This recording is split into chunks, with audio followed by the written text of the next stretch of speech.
5, 4, 3, 2, 1. It's the Homeboy Etiquette podcast. You rocking with the 5280Q? Yo, this is Kemet the Raw representing Homeboy Etiquette here on YouTube. Also, KMT Games and KMT Productions here on YouTube. Let's get it. So I need y'all to hit that like, share, subscribe button. Like the video. As we tune into like the video. subject. Subscribe to the fucking channel, niggas. We be getting way more views than we get subscribers. Subscribe to the fucking channel. I know you guys are watching. Subscribe. Push the button. It takes half a second. Alright? A second, anyway. Likes don't cost anything, as someone once said. They're free. Just like. Okay, don't hit it that much time. You might unlike the damn show. But anyway, so in this episode, we're talking to you about what the hell is experience. We're talking about life experience, what it is, how do you get that shit, do you have enough of it, do you have too much of it, maybe just in certain areas at this time point. Because it's like, an experience, somebody once said, what was it, smart people learn from their own mistakes? Yep. And then wise people learn from other people's mistakes. And it's like one of Will Smith's greatest quotes about experiences, or relating to experience and learning, is he says, look, somebody lived a whole lifetime and advanced in the field so far, or in a certain area so far, that they took it and they probably wrote a book about it. More likely they wrote a book, and all you gotta do is just find that book and you can know what that motherfucker knows, and therefore you can skip all that long term path to that experience and at least get a brief view of it or a glimpse of it as that person's book. You read through his mind, like autobiographical books. Do you read autobiographies? Yeah, like I read like Einstein's autobiography, Nikola Tesla. I read quite a few of them. Yeah, like I think what it is that, like, well, first off, kids, reading is fundamental. Read a book. I know that sounds like kryptonite, especially for niggas. Just playing. No, like there's so much. Like, I think books are really underrated in the value that they actually bring. Because just like what Q was just saying, you have years of research experience all consolidated into an easy to digest format. So that, like, it could have taken, like, whenever you hear about authors, a lot of the time, like, if they're writing a really big book, they may be working on that book for several years. You know what I mean? Game of Thrones author. Yeah, exactly. And like, so you get the benefit of all that information that they're compiling together that took them years to get, and then you can read through it in like a week or so. You know what I mean? But and then you automatically become like, you automatically get more knowledgeable about that subject right off the bat. The next part is, of course, like, because books aren't everything, you have to go into application. You know what I mean? Unless you're just a pleasure reader. Because knowledge without application is just pretty much useless. Yeah, like it's a hope. It's not anything.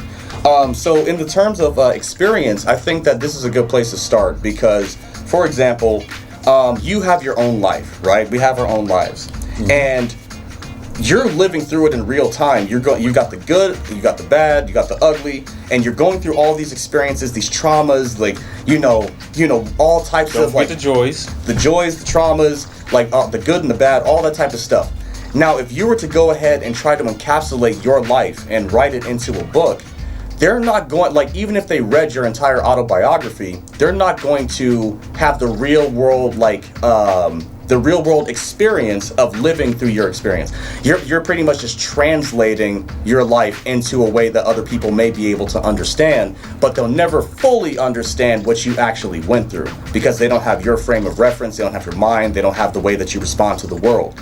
But with all that being said, those mistakes that they made and they may be going over, you don't have to make those same mistakes because they can explain to you through said book why they made the mistake, why you shouldn't take certain actions and things like that, and then you can go ahead and grow and progress forward so that you don't have to go be selling drugs in the street, get arrested because this guy already said, don't do that, young blood. It's not worth it. Hove got away with it, nigga. Hopefully you ain't had to go through that. Or it's like playing Madden. You got your defense, you got your offense. You on the offense, you're trying to run a play at the goal line, and you see what they set up in that position, and then you look at all the Madden games played or the playbooks and everything, and you know that defense position. Now you know if you just hand him that ball, you go straight to the middle, he's about to get hit. You know, maybe if you try to just to pop it off that way and give him that little tight corner where you can get into, that way you can get in and score that touchdown. Even if you fuck it up, somebody sees what happened to you and they seen that same lineup, they pick the other way, they do a fake, they do a pass, they say fuck it, go for the field goal or something like that. But learning from your experience and learning from other people's experiences right there, and other people's learning from your experiences, like really pretty much how we progress life as a whole and all together. But at this time, I'm trying to figure out, as I'm aging, as we're all aging, we're getting older, none of us are getting younger. I don't even know what the hell old feels like. I mean, when we hit 60, are we gonna be like, we're old? I mean, we old in years, but do you feel old? You know, like, I think it was around the age of 27 when I really started to feel a difference. Where it was just like, my body isn't quite as flexible as it used to be. I'm cracking now, like in the morning, I'm literally like popping my back, my knuckles, my elbows, my shoulders, my knees, like everything cracks now. You know what I mean? I thought when you cracked, it's like, that means like ass whooping times, like you about to get in a fight, like, all right, let me go. It's like, no, this. like my hands literally feel uncomfortable unless I do this periodically throughout the day. You know what I mean? Like, you're getting. Well, are we getting Is that some geriatric symbols? I don't know. Not symbols, but signals. I mean, I don't have any like pain like that, but like on my left knee, I be feeling pain sometimes just out of nowhere. You gotta hit them squats. Like you gotta work out the legs and like build up the muscles around the legs, so that way, like your knee gets back in whatever alignment it is. I remember my personal trainer told me that. Mm-hmm. Yeah, definitely. And like, you just reminded me. I was on Amazon earlier, and I was like, what was I gonna buy? It was a foam roller. I need a foam roller for my legs to loosen up the muscles around my legs and stuff like that. And you know how you found out that you needed a foam roller?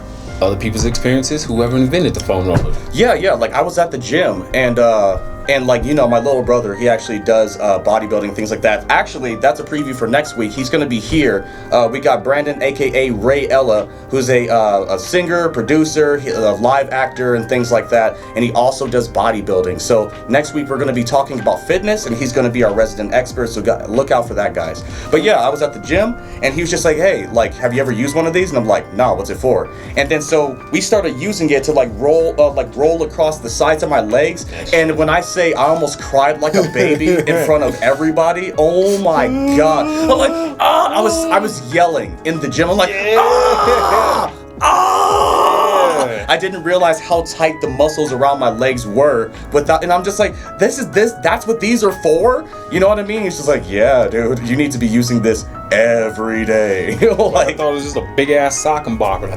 Yeah. You can. It's literally just styrofoam. It's just styrofoam, and then you rub your different muscle groups along it so that it loosens it up and stuff like that. Because apparently, tight muscles in your legs like that actually lead to the fact why some people can't walk after a certain period of time. You know what I mean? AKA getting old. That's one of the ways that you can prevent yourself from, getting older in your legs and in your back or whatever muscle group that you're using it on. Gotta move them out the way. So luckily somebody had experienced that pain earlier in the days and they decided to fit the foam roller, or something happened where the foam roller came into existence thanks to somebody else's experience. It's like, for another example, like the experience, like you want to ever just go in time and be like, whoever shot the first fadeaway, they backing the dude down, they just like, man, hold on real quick, let me just turn around. Fadeaway jump shot. Like find out the first person who ever did that one from his experience, and this kid saw that and he's like, all right, I can do that. And this kid saw that kid do it and he's like, I can do that. And this kid and so forth, and this group of kids and so forth on. Now we got a bunch of people doing the fadeaway shot due to other people's experiences, and then they add to their experiences and they improve it, or they come up with a unique way about it, how to do it. Like Dirk fucking Nowitzki's little long ass fadeaway 7 foot. Like, is that really a fadeaway if you 7 foot? I don't know, man. Like, I mean, you should just be like this, just like throw it back, like like he could just literally hold the ball like this and just be like, you can't get it, and then just shoot. Like, just shoot like that. But yeah, I mean, like, I just remember Jordan's, like, he had a vicious fadeaway jump shot because, like, when he started to get a little bit older, like that became like his staple, right? Mm-hmm. Like, was the whoop whoop. And then, like, for example, with the story with that fadeaway, because, Kobe based his game off of Jordan's. Mm-hmm. And then Kobe is talking about, he told a story in his book about when he was going up against Jordan for the first game. I think he was about a rookie.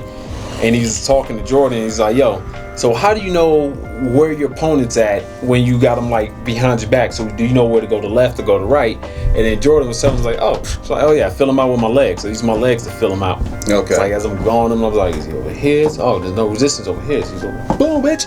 Yeah, that's a really good method. And Cole's like, okay, I got you. Yeah. Skill acquired. Yeah, bye. He just hella stole that shit. Like, but I mean, you can't really blame Kobe for doing that type of shit. But okay, so also on the topic of experience, I think that like we were actually talking about this a little earlier. I think that sometimes like there's only one way that some people kind of learn. Like me personally, I used to be hard-headed as fuck, bro.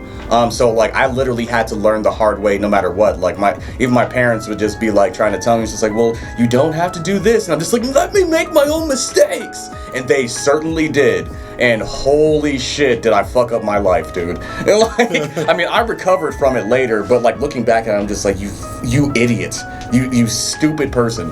Like because like for example, you know, like certain types of people in your life, you know what I mean? I think a lot of people get this misconception about family and friendships and things like that. One of the things I've learned in my experience is that blood is not always thicker than water. You can have some ain't shit family members that you need to excommunicate immediately. And like the idea that just because they're family, that doesn't mean shit to me. Like you know what I mean? Like it doesn't mean shit, because if you're an ancient individual, I have a cousin who was a kleptomaniac. He would take our forks, bro. Like he would literally take our silverware.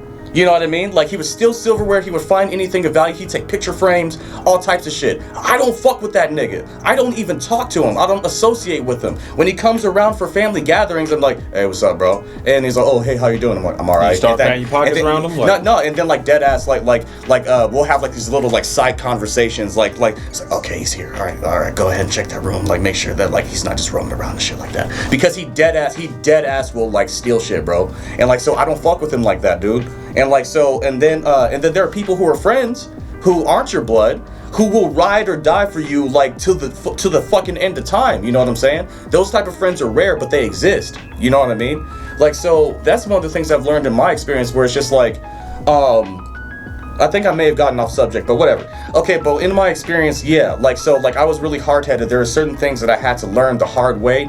It resulted in a really bad time, and this would be the type of thing that I would put into a book, like what we were talking about before, where it's just like, these are the mistakes I made them because of this flawed mindset. You guys don't have to do this, take this course of action, take this one instead. This is the smarter course of action to do.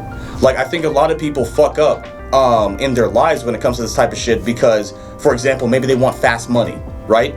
And then so that goes into, you know, chop shops for cars, selling drugs, chop shops kind of pissed me off, man. Like I worked all this hard, got this loan for this car that I wanted, paying it off, paying the insurance, I'm enjoying it around. You go outside, your car's gone, somebody's chopping it up, selling the parts, and you was like, I worked so hard for this mother. And it's like, just like, mine? I'm like, nah. Like I hate that.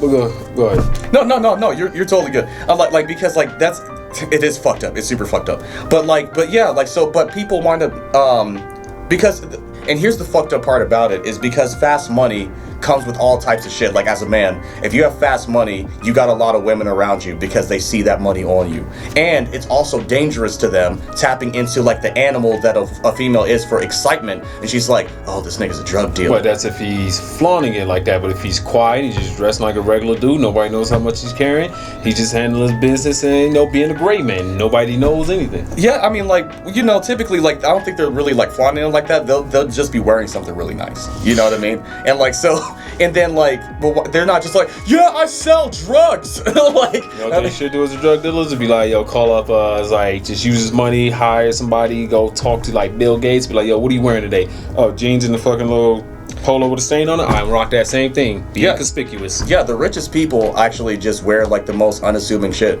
You know what I mean? So like, but that's flip flops. That's what they call the algorithm's probably gonna flag this, but this is called nigger rich, right? Where it was literally coined that way because, you know, it's been a fact since way back when black people first got out of slavery, that when they first started getting into the workforce and then starting to build up their communities and things like that, they were the biggest spenders, right? And they still are. Black people are the biggest spenders out of every demographic in this country. Isn't the data like $1 in the black community only lasts circulates 6 hours? 6 hours before it's gone. Like 6 hours before it's gone, it's like, I have $100, and in 6 hours you lose $1. You might lose a whole 100. Well, I mean, because that whole thing is like we're not circulating it back into our own communities. So like, for example, since this is a white country, a white person who spends $1, that dollar circulates for 12 days on average before it goes to a different community. I was like, yeah, if like our community here, we don't usually buy inside the community products or anything like that. We go, like, holy shit. Versace is not American. It's Italian. Is it Italian? Versace? Yeah, I thought it was Italian. I swear to God, Versace is an Italian name. Like, I'm trying to make sure, goddamn. I'm pretty sure. I'll literally put in the disclaimer of what it really is when I make the video later. You know, it's like Italy, take my money. It's like, is it gonna come back? It's like Italian dollar. No. The fuck? Like, no, that's our dollar now. Oh, stupid idiot. Give me some more. He's like, we don't even like you people. We just like that you buy our products. Like, you know what I'm saying? Like, and so yeah, like that's Oh yeah, what I was saying though was the idea that like you know what comes with fast money comes with a lot of accolades, dude, and then it's also considered like, you know, dangerous, mysterious, and sexy. You know what I mean? So there's incentive to do it, but as somebody who literally has like family members and have done some dirt myself, it's not all as cracked up to be when you actually start to get the consequences of that lifestyle. You know what I mean? But how do you feel about the money once you get it? You get it that way. It's like, I just got to do this, do that, get it, and it's like in my hand automatically. So how do you feel about the money? Do you have a respect for it? Or do you just like... Because Freeway Ricky Ross was on Vlad TV, he had an interview. He's like, I was living like Birdman. I did not respect money, and that respect caught up with me. That's why I didn't do it for long, because like it's a dangerous thing to do.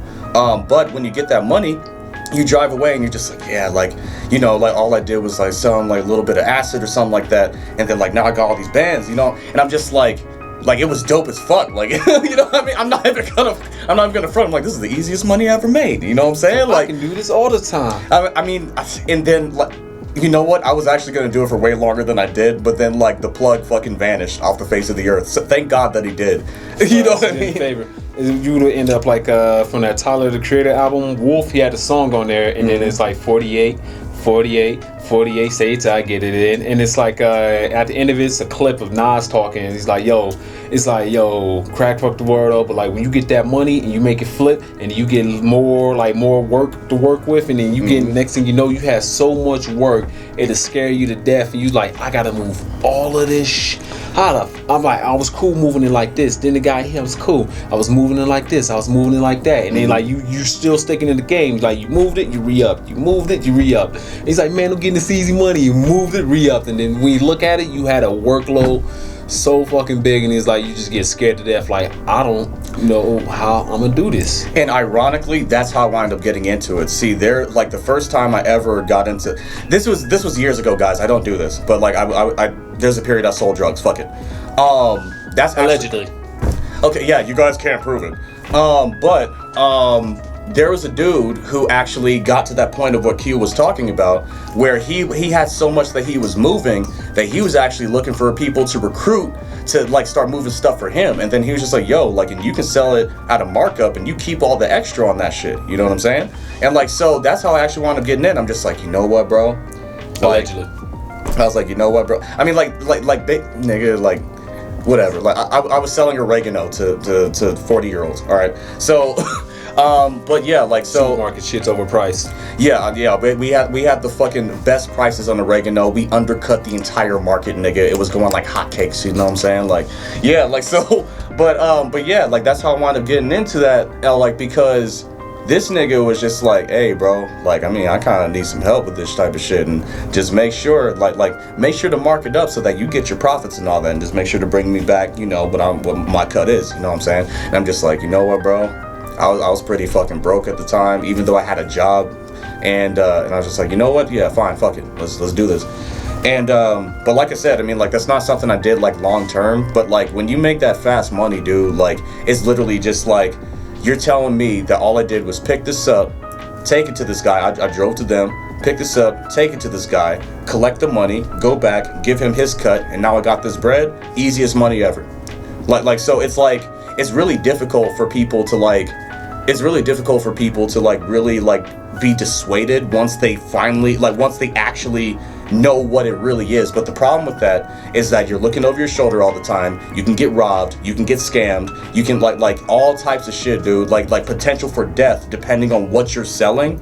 Because like, let's say like a crack dealer, I didn't do this, but like a crack dealer is probably dealing with a higher percentage or a higher risk of death than anybody, or a meth dealer or something like that, because the clientele is literally batshit crazy.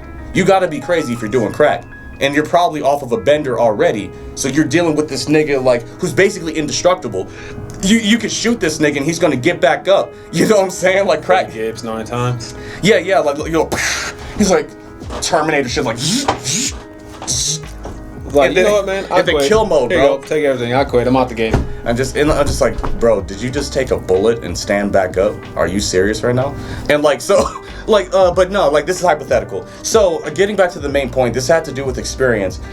So there are consequences. Everybody knows this. There are you're free to choose, but you're not free from the consequences of your choices. And lucky for me, by the grace of God, I got out before I got any real consequences. But that's not to say that I don't know other people who've been robbed, who've been shot, stabbed, all types of shit like that, because they were living that type of lifestyle. Like when you go to this nigga's house, he opens the door with a gun in hand because he knows shit can go down like that. You know what I'm saying? The mindset that you have to be in, you have to have your head on a fucking swivel all the fucking time. Now, would you rather live that life?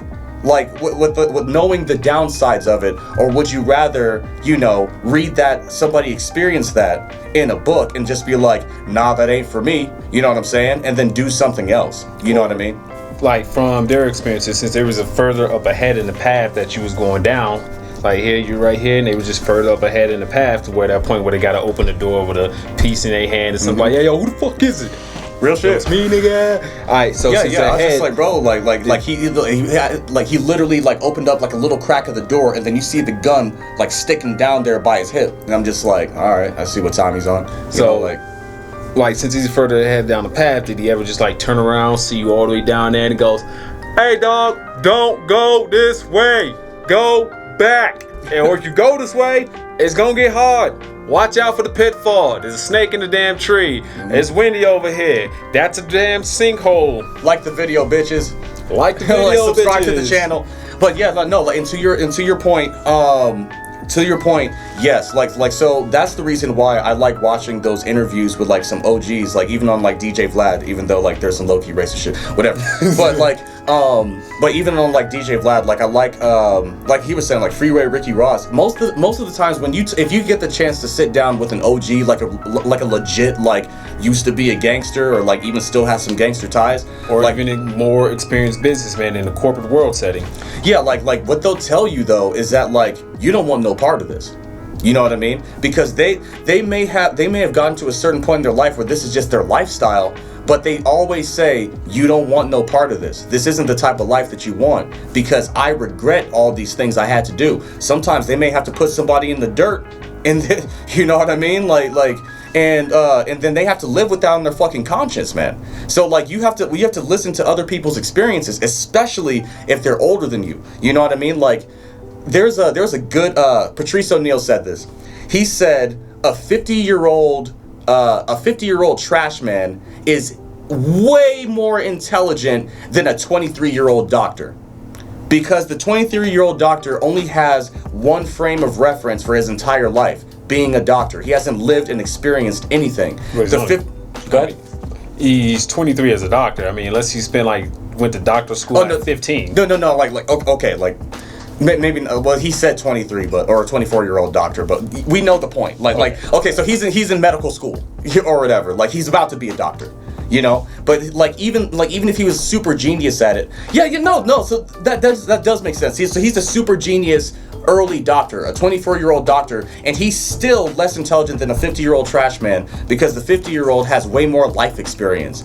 There's been he's been robbed, he's been to different countries, he's had some weird experiences, all types of stuff like that gives you a frame of reference for how the world really works. That 24-year-old genius doctor is only a genius at medicine. He's not a genius at life, because no one is. No one just gets life off the bat. That's something that you live and experience through. You know what I mean? Trials and tribulations. Now, with respect back to the drug easy money story right there. So, all right, just ask one question real quick. It's like, so the money did, like, when you got it and it stacked up easy and you didn't really have to do all that. It's like, here you go, ooh, thank you. Here you go, ooh, thank you. Here you go. It's like, ooh. It's like I was just like, bro, what the fuck? How did you treat the money? Did you have respect for it, or did you just I go went and like, blew that money immediately, bro. Because it was so easy. You don't respect money that comes that easy, dude. Like, you just don't. That's why you see like all these dudes on like fucking Facebook and Instagram, you know, flashing the bills. You know what I'm saying? You know that nigga's a drug dealer. You don't know his name, but he's got all this bread and it's all cash. He's a fucking drug dealer. And it's rare that they would ever, it's like, you got a stack of money. It's like, you know what? I know I'm doing this kind of underneath the table and shit, but let me go talk to a financial advisor. Hey, Mr. Rosenberg, you're a financial advisor? Hi, so hypothetically, if I had this some amount of money, but it's only in cash, and I needed to put it somewhere to invest it, but you know, it's just all in cash, and I lost my receipts on how I got it. You know, my paycheck books. It got lost in the flood. So can you help me learn how to invest this money here with your experience? As he hits the silent He's not going to hit that, bro. He's going to be like, well, all right, this is what I would do in my experience here.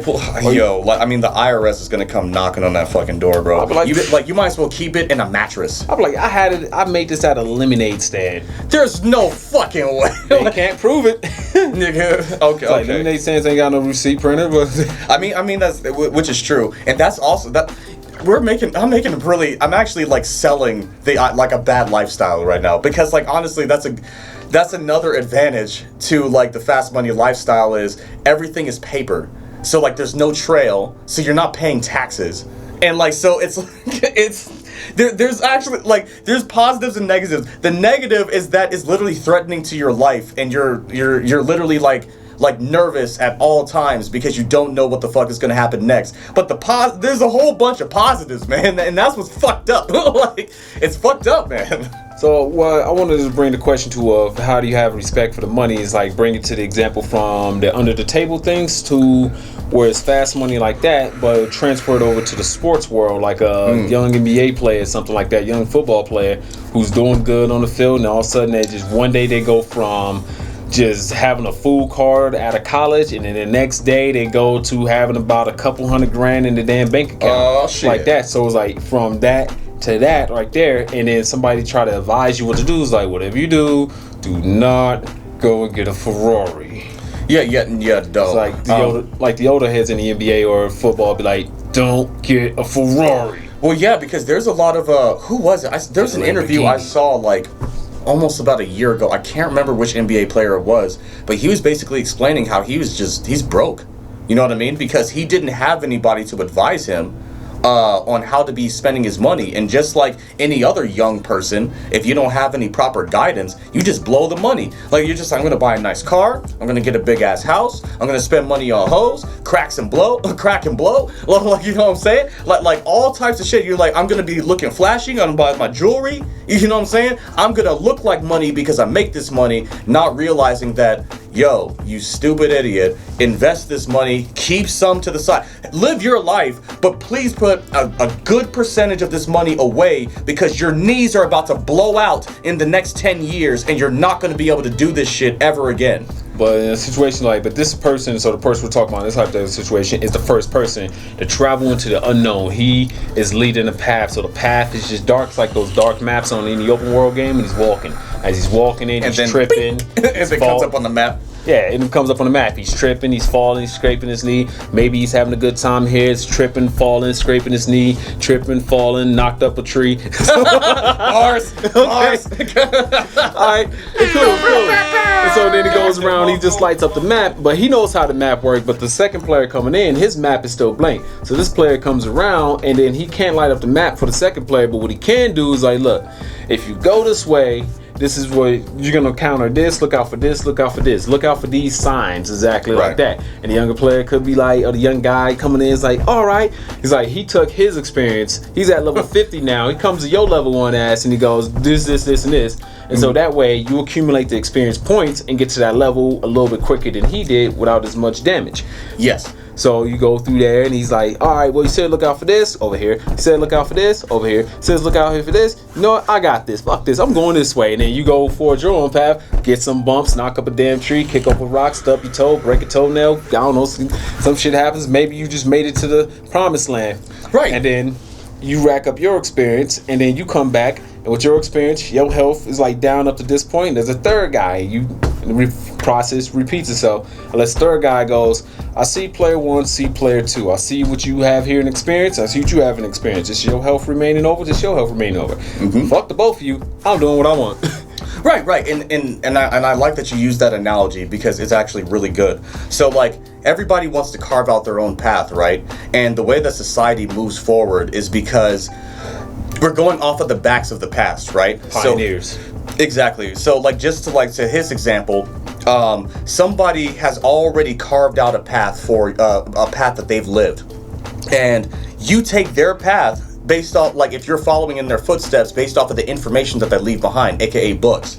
But the point is that you get up to the point where he was able to stop, and then just like he said, you start to, go into the darkness, trip, fall, scrape your knee, all that type of stuff, and knock up a tree, and then you start to like go even further down the path of somebody that hasn't gone as far. But you can't get to that point without taking the initial path first, because that's the one that works. So, and I also like the reason why I use that example is because it's just like, I don't know how many gamers we got out there. Shout out to KMT Games.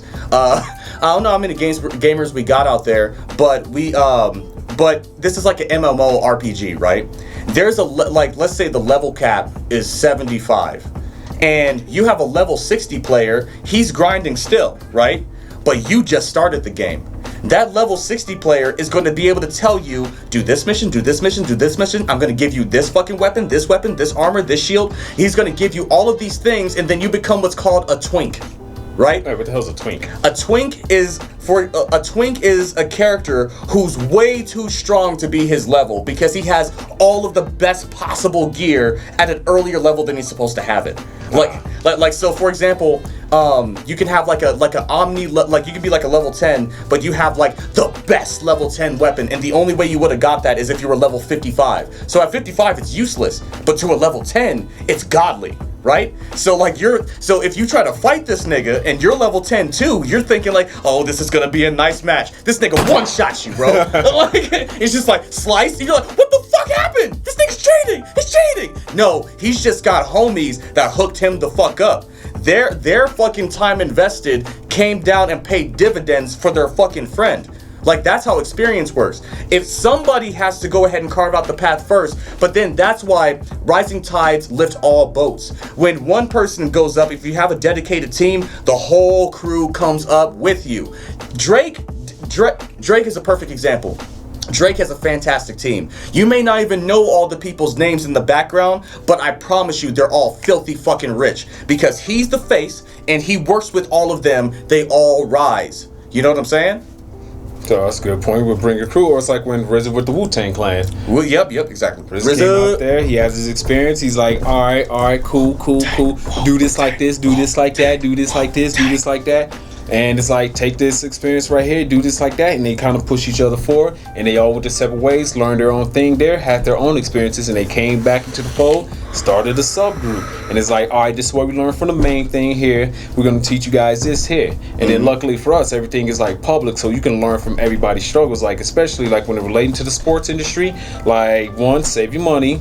Don't be out here, like, don't be in the club and meet a girl, meet a girl, like, maybe this could be the one or something like that, and then things don't work out that way. She just liked you because you were the sixth man or some shit on the bench. I don't know. That's not the case, but that's hypothetical. Or you could be in, well, that was the sports world, right? Or you go to the entertainment world of like music or something like that. It's like all the stuff I ever learned in music, really, like coming to music making, it was learned from other people's experiences, and it was like, luckily, you just gave me an idea. Please finish it. Yep. All right, so if it wasn't for Wikipedia discovering that, like back in the day, like when they created it, and then everybody, like before Wikipedia's All right, they had credibility issues. Apparently, as our English teacher said, I still got that B plus. How you like them apples? Wikipedia is the most accurate yet inaccurate site on the planet. Go ahead. So I would just look up like all the biographies of them on Wikipedia, and I was like, figured out how they went about it. How did they get involved into it? What's the process? What's the experience and stuff like that? And that helped me along the way. And that's how I just started dabbling, discovering different things and skills in the music industry by that, and then also watching YouTube videos. What you was gonna say? Your point was? Like you just reminded me of something like fantastic. Like here's the perfect example. He was talking about the music industry. What I learned through my experience getting into the music industry is that your music isn't even that important. It's who you fucking know. How, like, it's literally the network that you build around yourself. Like you can be an okay artist, but if you have a lot of people that you network with and a lot of people that actually fuck with you, you don't even have to be the best artist at all. You can live a perfectly great life just by having a big network. That's not something that any aspiring musical artist doesn't like. I don't think every single one even thinks about it like that. They're saying, I'm gonna make this banger. People are gonna love this shit. It's gonna be tightless. How do I get it out there? Okay, I gotta do advertising. We're gonna do shows. Cool. But music is more about networking. It really is. And that's why being a musical artist, we're in Colorado right now. Currently, we're in Colorado right now, but being a musical artist here in Colorado is a very difficult thing to do because for some reason in the music scene, it's literally cutthroat. Everybody's an individual. Not many people want to come together and work, but that's something that, like, coming into the game, I didn't have the experience or the understanding to know that, like, coming into the Colorado market, that it was going to be so isolated and cut off, unlike other states. Go ahead. It's like... So the goal for music artists in Colorado, at least for this, what I always recognized was, it's like, say there's this window, you're getting out from the basement, recording songs in the basement, you're trying to get out through this window here. So right. You build your box, like, yeah, this is my box, and boom, you put it right there. You stand on the box, you're like, man, fuck, I can't get it. And then instead of just leaving your box there or showing somebody how to build their box, you was like, man, now I'm gonna be the one to make it. I'm gonna sit there and try to build my box. But you ran out of material because you already built the box. Somebody else is building materials. Shout out to Roddy Rich. And and they're taking a while to get there. Instead of going over there, it's like, yo, this is how you built the box, and help them improve that box quicker. And then that way they can go over there, add that box up there, you get a little bit closer. Mm-hmm. Or like, yo, I stand on this box, I'll hold my hands up, and you get up there like that. Yeah. And then something like... And then maybe somebody gets through that window, and then the only fear about it is like they don't take that experience and reach back to you, and then that way the experience they learn from the outside of getting out of it, and they come back in, it's like, this is what I learned. Grab my hand. Take my hand. It's like, give me the other one. That's some cliffhanger type shit, bro. No, I was talking about the dude from Scary Movies, like, take my strong hand. Take my strong hand. No, the other one is not strong enough. Oh my God. And then he dies. But no, like, and it's totally to his point, dude. And like, because like, I think that shout out to like BIX Trill Youngins when we did the podcast with them. They were basically explaining how their group basically almost broke apart because like they weren't really looking at it from the perspective that they do now, which is whoever gets famous first, like, that's cool because we all eat off of that. This is but once again, even some young cats like them, they had to go through the experience of learning what it means to be operating in the music industry as a group selfishly. The experience is so undersold that like we have fucking, and if you guys see any of these motherfuckers on the street, knock this nigga the fuck out, bro. Like we dead ass have people out here, these young cats who literally will like see old people walking on the street and like just be like, move, old ass nigga, and like and literally just completely disrespectful. Like fuck you, old head. It's just like, nigga, do you understand what that nigga's gone through to even? Do you know the possibility or the odds of you dying every single day are pretty fucking high on planet Earth? And this guy has lived. And this guy has lived until he's fucking 65, 70, and you have the balls to disrespect that motherfucker? If you guys see somebody shoving old people or giving old people a hard time, you fuck that nigga up, bro. Like that's on me, nigga. Like, I don't tolerate that shit, bro. It reminds me of that quote. It says, beware of an old man in war. Yes! I think the quote is beware an old man in a profession where young men die. Yep.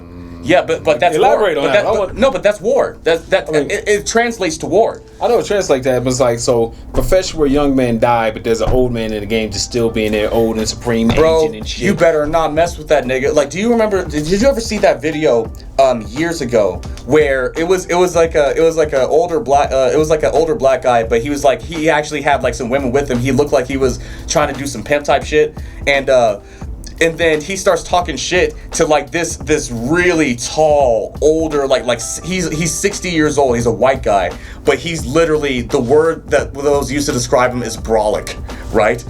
Like he's a fucking animal. Like he's wearing a USA shirt. You can tell this nigga is like ex-military. And then the black girls.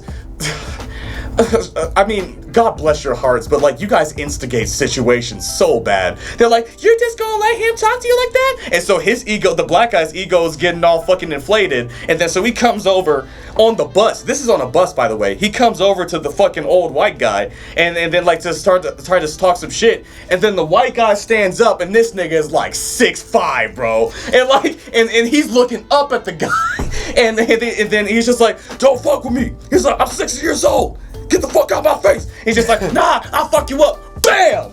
Knock the fuck out. Nigga, and then he's literally like on the ground, like bleeding and shit. I told you not to fuck with me. Oh, wait. I told you not to fuck with me.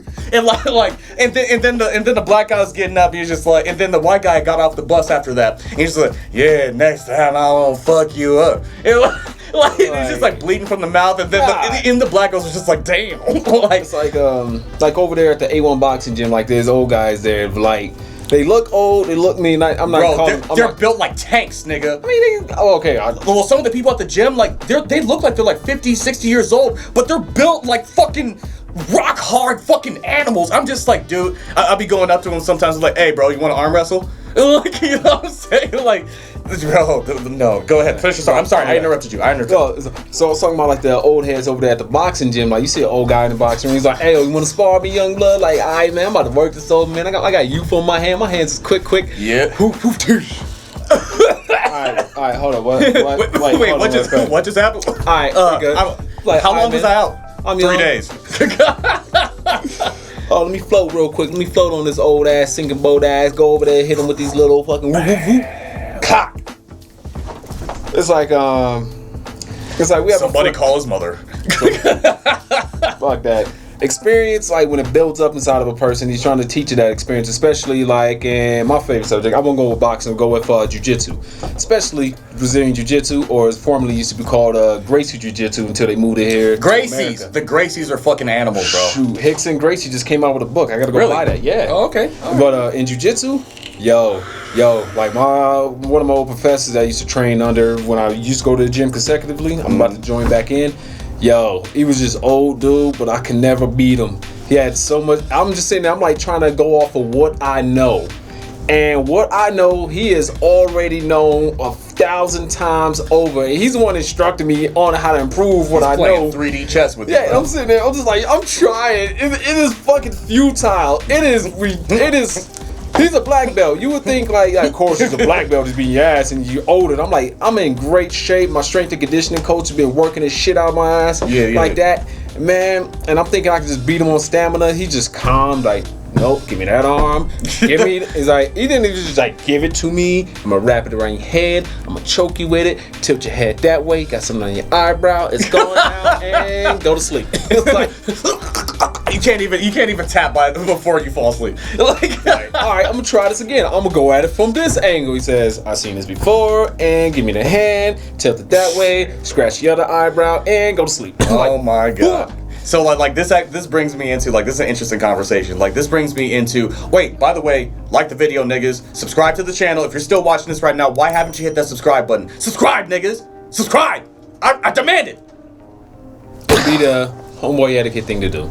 It would be the homie thing to do. The homeboy thing to do would be to hit that subscribe button. Make sure the bell notification icon is turned on so that you'll be notified anytime we're uploading new content. But getting back to your story, so that's why I like shout out to Dragon Ball Z, Miga Tenno Gokui, which is Ultra Instinct, which is basically the mastery of self-movement. That actually comes from a real term, which is called Miga Tenno Gokui in Japan, where basically what that means is it's a state of no mind. That's how they translate it. It's a state of no mind, meaning that you have trained a skill so thoroughly that your body moves on instinct. That's why, so for example, if you're a basketball player, like, do you think basketball players think about dribbling? Hell no.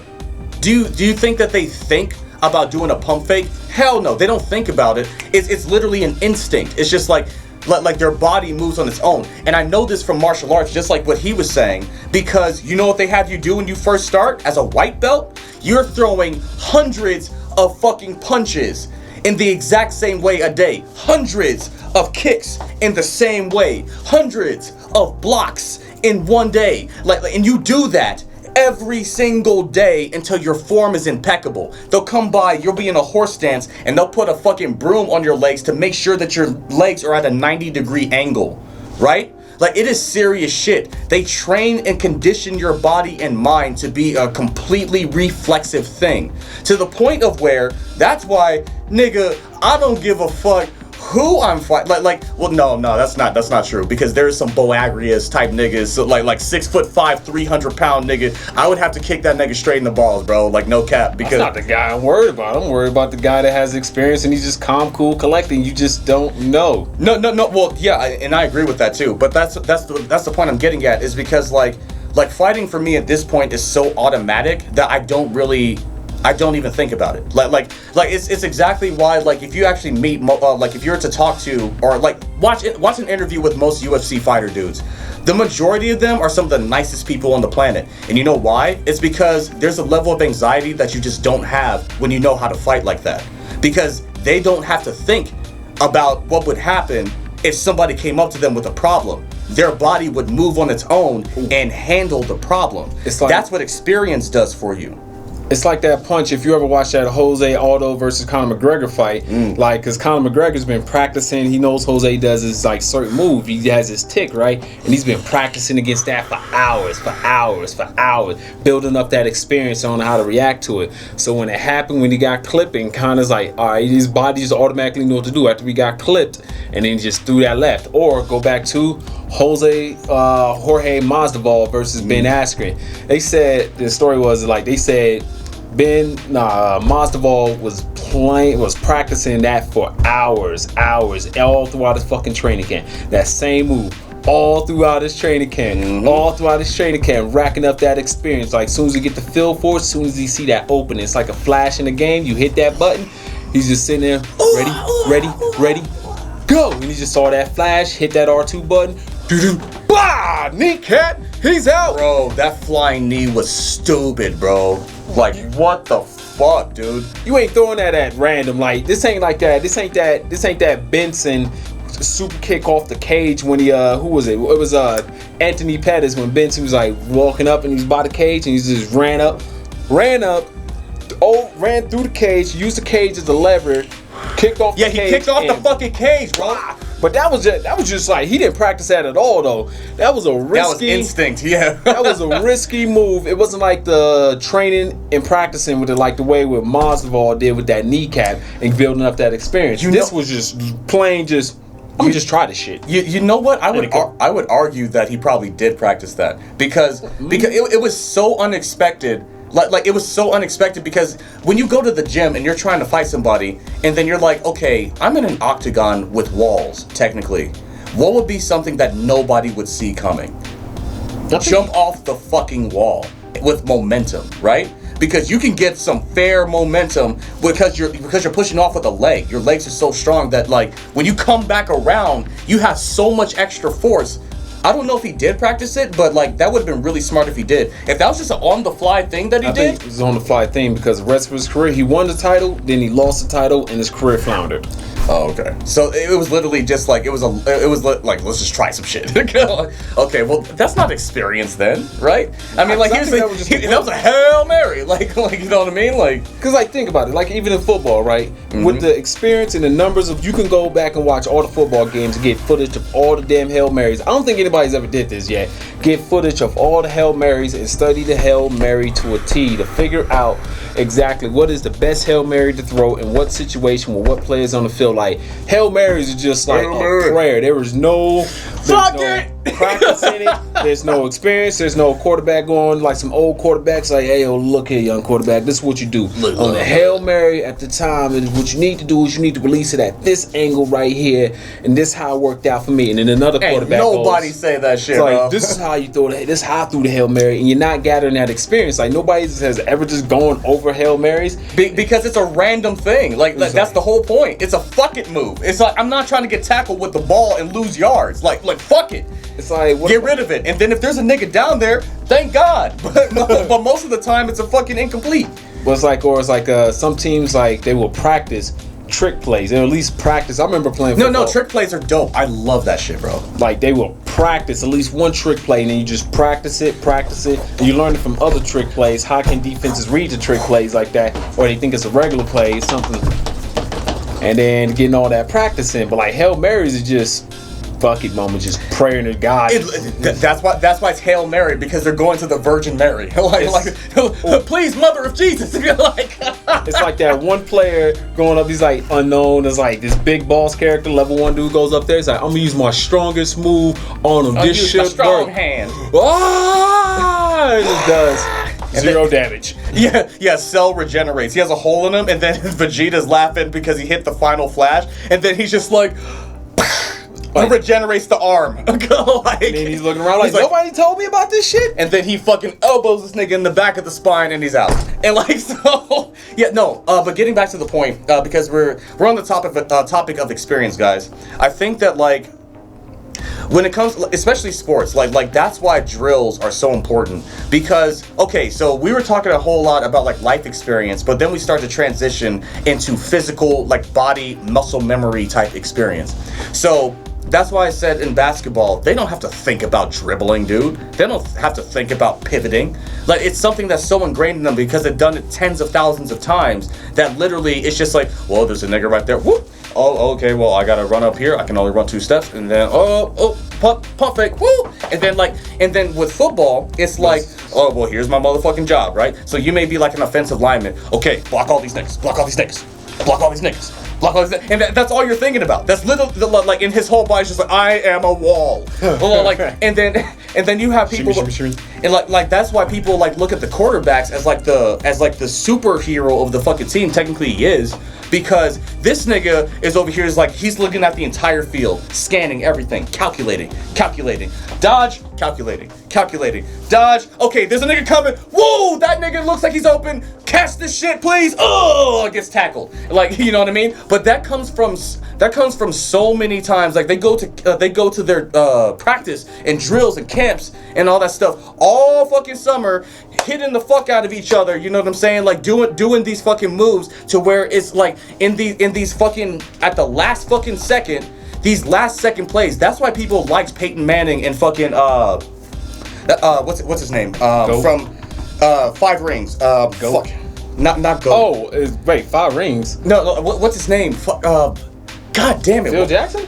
No, Tom Brady? Brady, thank you. I said Brady.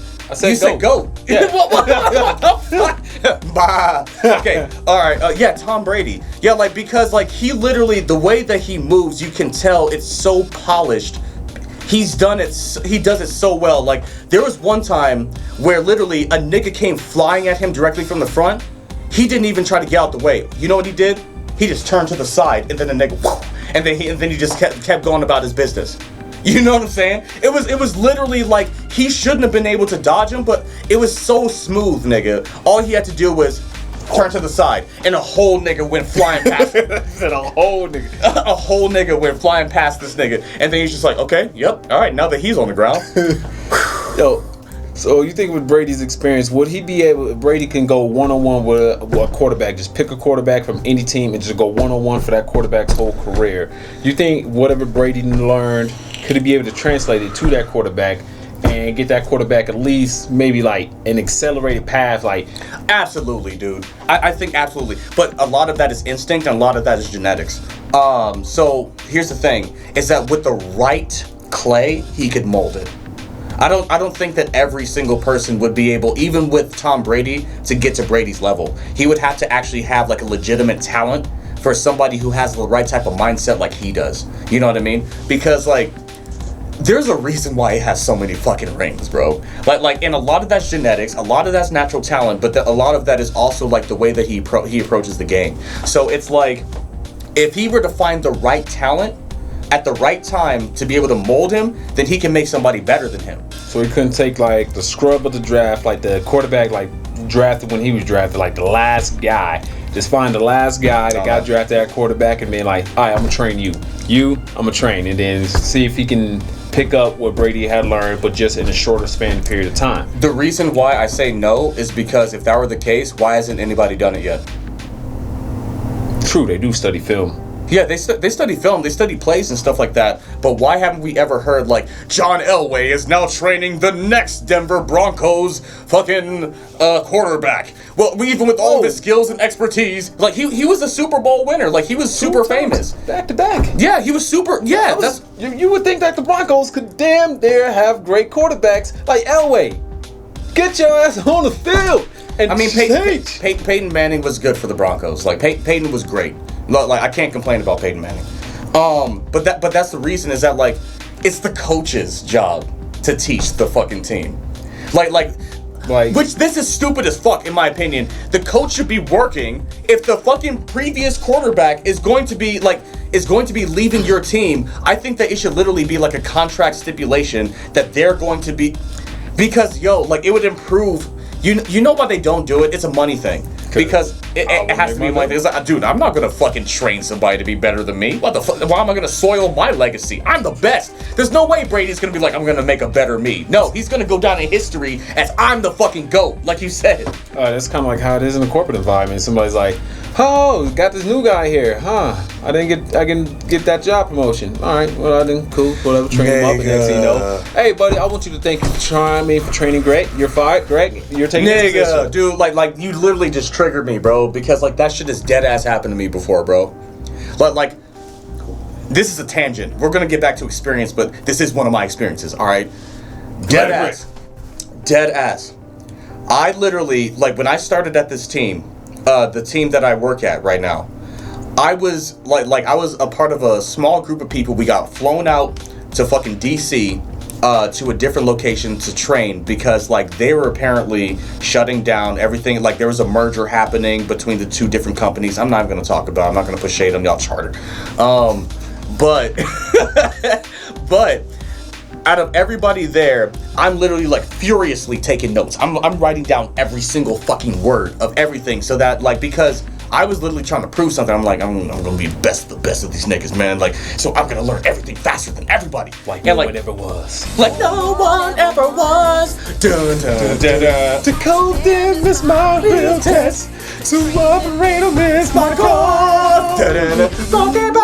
Oh, yeah. Okay, but yeah. So I'm like furiously taking notes, and then it was literally to the point of where the entire team would have to come to me. They're like, "Oh, well, I didn't take as good of notes as you. Like, can you explain to me how these systems work or whatever?" And I'm like, "Sure, yeah," because I had something to prove, right, nigga.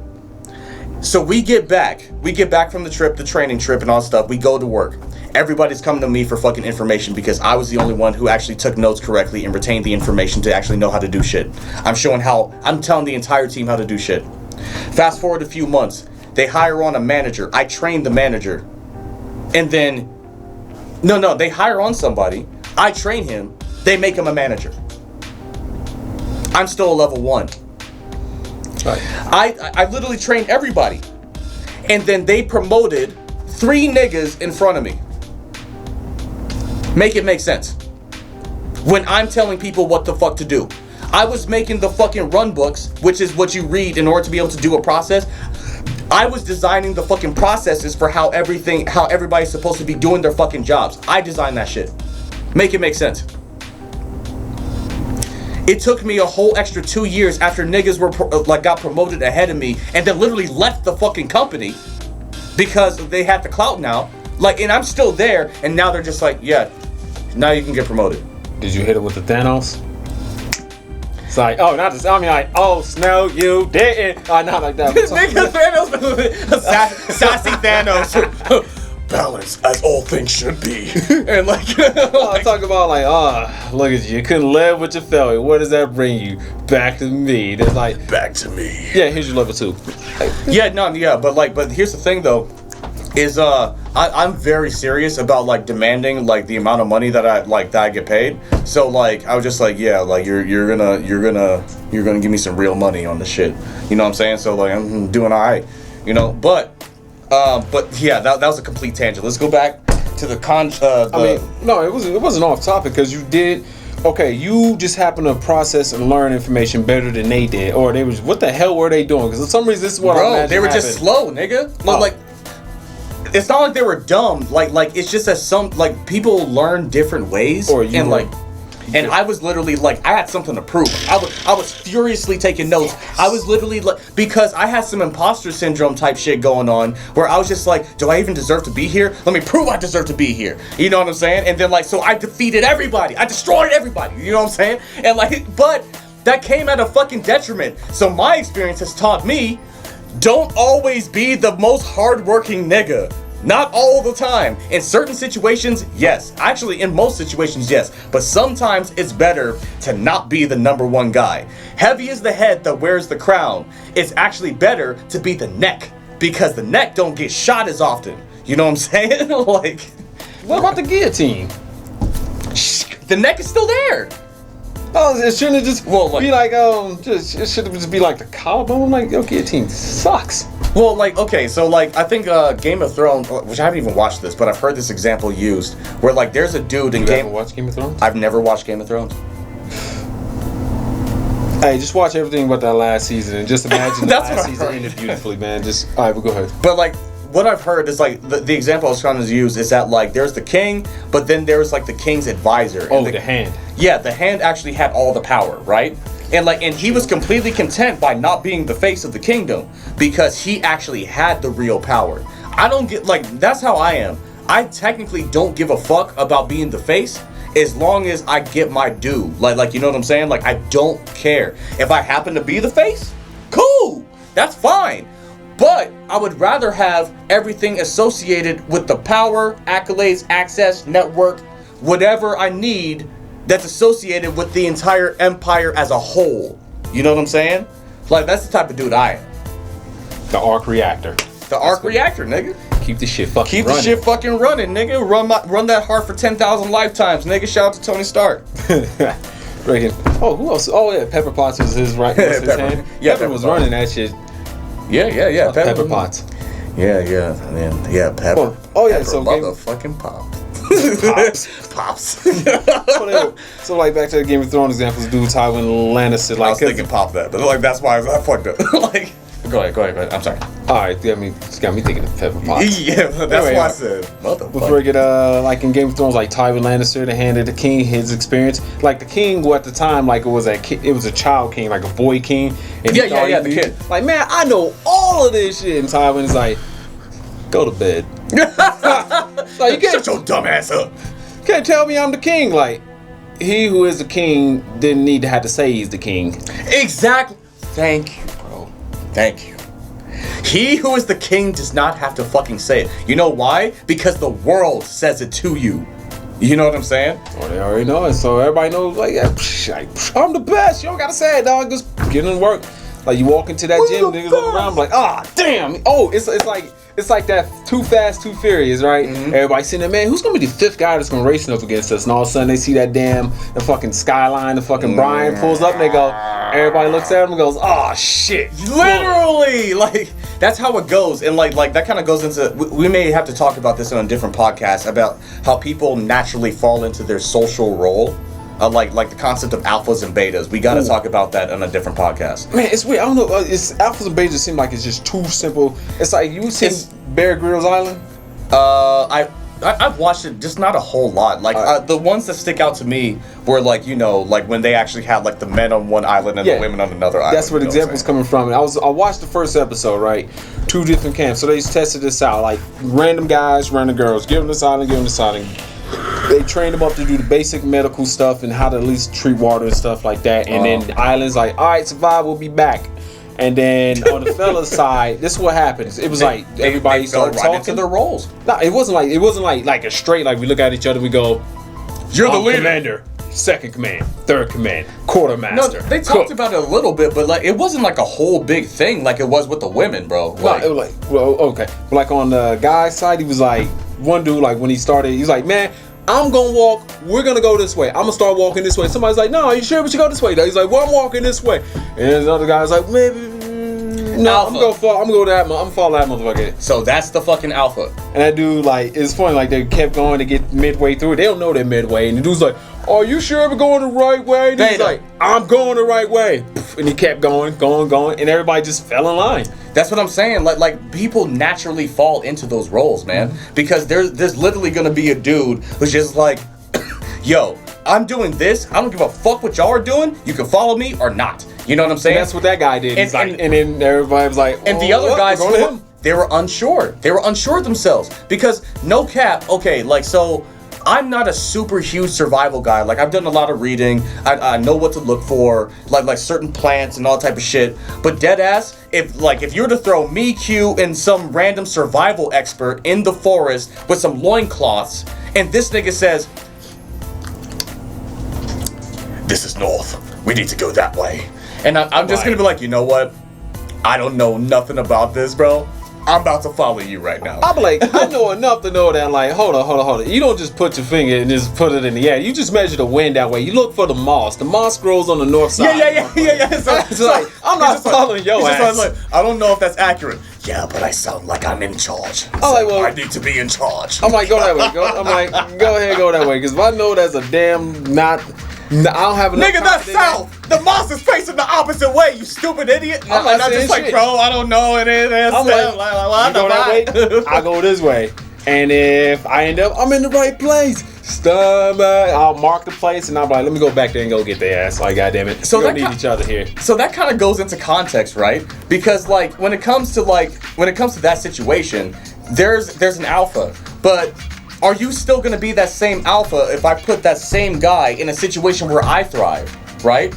Like, you know what I mean? Like in certain situations that I would be the top nigga. Maybe at the fucking bar. Maybe in gaming. Maybe at the during the music show or something. But like where he doesn't do any of that, but people are giving me clout, and then they're all swarming me. Is he still going to be that alpha? I think it's situational. I don't know. For those situations, I would rather be, it's like, you got the head honcho guy. I'd rather be second or third. I'd rather be third. I'll take third in command. Because at least first two niggas getting knocked off. It's not like that. It's because, like, if you get in charge of a big-ass group, you got head honcho. And then second in command. I'd rather be there enough to where it's like you have a platoon. You have a platoon leaders, and then you have your squads, and then you have a squad leader, fire team leader. I'd rather be a fire team leader, or at least I'd rather have a fire team leader just to control a small amount of group, enough to get work. Enough to like be able to push the things to get it done, to get my hands on it directly, and be able to just at least have enough foresight in there just to relay the information up to head honcho. He's like, we should go this way here, and I'll be like, hey, here's the information right here. This way, this is this terrain right here, this way. But from what we did when our work group over here, here's this terrain over here, here's this terrain over there. At least just be able to open them up more options. That makes sense. So I'd rather be there just to explore, go test out shit, explore more, and give him more options than what he would have, and then that way he can make a better decision. Whatever decision you make, dog, we rocking. But yeah. It looks like we're just about out of time, guys. So with that being said, we'd like to thank y'all for tuning in to this. Make sure you hit that like, subscribe. This is the 5280Q. Yo, this is Kenneth the Raw. This is Homeboy Etiquette here on YouTube. Shout out to KMT Productions and KMT Games here on YouTube. Like the video, subscribe to the channel, make sure the bell notification icon is turned on and set to all so you'll be notified anytime that we're uploading new content. If you've made it this far in the video and you haven't fucking subscribed, yo, you're a hoe. You're a hoe, bro. Hit the fucking video, hit the subscribe button, dude. It's free. We're giving you this A1 content, bro, and next week we have a fitness expert coming in, and then after that we just had our own conversation about, we're gonna talk about the difference between our opinions on what makes an alpha and what makes a beta. And if there's, like, maybe it's a spectrum, but we're gonna get into that. We're gonna get into that. We have all types of shit. We have more concepts coming. Bigger and better things. Nigga, we got a table right now. You guys didn't think we were even gonna have that. We were sitting in some chairs, now we got a fucking table, nigga. Bro, and next week, no, we got more shit coming. That's all I'm fucking saying. Thanks everybody for watching. Yo. Homeboy Etiquette. Love y'all. Peace. Peace.